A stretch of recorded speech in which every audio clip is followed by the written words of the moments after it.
So I watched this movie, The Voyeurs, last night.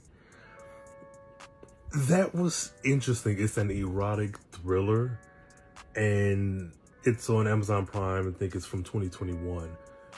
When I tell you, I have thoughts about that movie. The Voyeurs, just take a look. Can we talk about our future? Okay. Can we be rebellious before we have kids? Hell yes. To making wonderful, terrible decisions.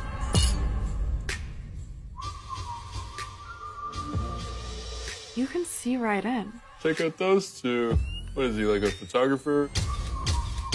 Oh, they're in love. I don't think we should spy on our neighbors. Right.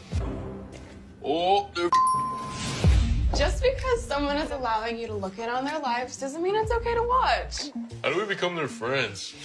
You want to become BFFs with the neighbors we now seem to be stalking. I mean, we just never done that before. I've been having dreams. I wanted it to happen. Of all the eye clinics in the world. She walked into mine.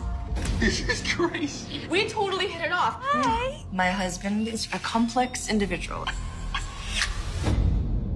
This might be a little problematic. I've been having dreams. I just wish we could hear what they were saying. I've been having dreams. Don't you ever feel guilty? I've been having dreams. It's like when you're so obsessed with something, you forget to look around and go, what am I even doing? Would it be strange if I asked to take your picture? Wait if I'm on fire. Am I not enough for you? I'm not so deep in love. Pippa, what did you do? Now, when you look at the billing, the top billing in the movie, as much as I like Sydney, she's great on Euphoria, I was like, why is she getting top billing over Justice? Justice has the range. Like, his movies are always so different. His projects are always so different. And nothing against Sydney, she's a great actress. I actually really enjoy her.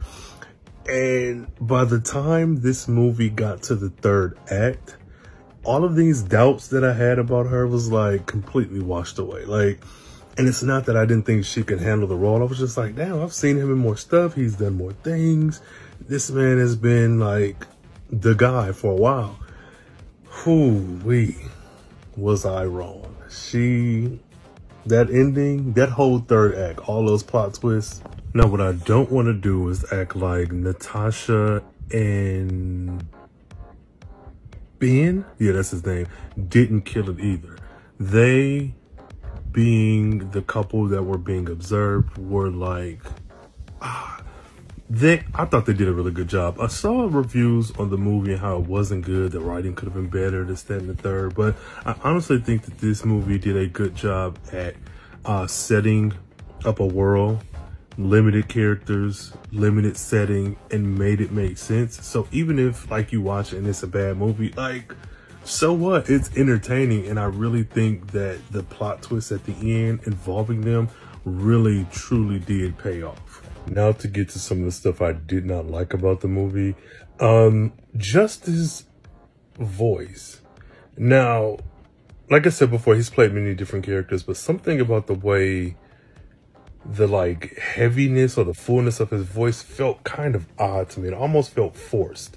It only bothered me like in the very beginning, and then I got used to it, but that really threw me off. Also, the lighting in this movie, when you watch the trailer is very light. And I know they're conveying like a lot of this stuff is happening at night and in the dark, but the actual apartment scenes are so dark. And I have a blackout curtain and I got a, a big TV and it's black and everything was dark. But I was like, oh, I definitely cannot see. That's two issues I have with it. There were some things that happened that I felt like, why is this going on? A lot of it kind of came full circle at the end. I wasn't completely happy with the use of Justice's character, but even more so, the introduction of his sister and I think her girlfriend or their friend felt kind of pointless. All right, now getting into spoiler territory. This movie was fun. A lot of it I guessed, but I'm very much a true crime addict and I love trying to solve mysteries. I pretty much knew that the apartment was being rented, or the owners was the couple across the street. Like, that only made sense. But the way that this film was done was chef's kiss. Another thing, I've watched Riverdale. I'm not a fan of Riverdale. I've watched it, and I know that just because these characters, Betty, Jughead, Veronica, and Archie, are set up as the heroes, the actions show different.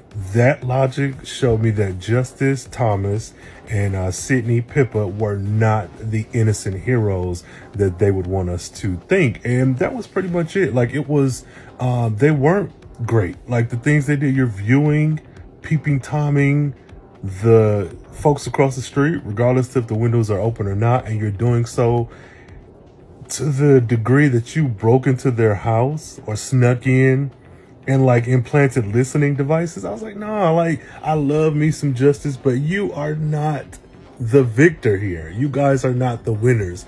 And when that reveal at the end, or one of the reveals came out about the exhibit, I was just like, we knew this was coming.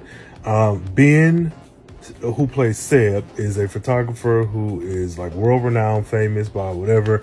And at the end, it turns out that, you know, this installation that he's doing was actually about them, about Tom and Pippa. And it's like, I don't know, I kind of saw that coming, but I will say it wasn't something that right when the movie started, I was like, oh, this is it. Like, of course, watching it and uncovering these things, I was like, all right, I know this is what's next. I know this is what's next. It didn't take me out of the movie. I still thought it was done well. And I don't know, I'm just a fan. I want more movies like this. It's set up as an erotica thriller. I don't know that I've ever heard that phrase before, like that genre, but I want more movies like this. I wish I had eyes in the back of my head. I've been working on my pride, but the rest of me cares. Every time I feel alive, it be loving the air. You my sinner, don't fold like it's Vanity Fair. Every time that I be down, then I be running to you.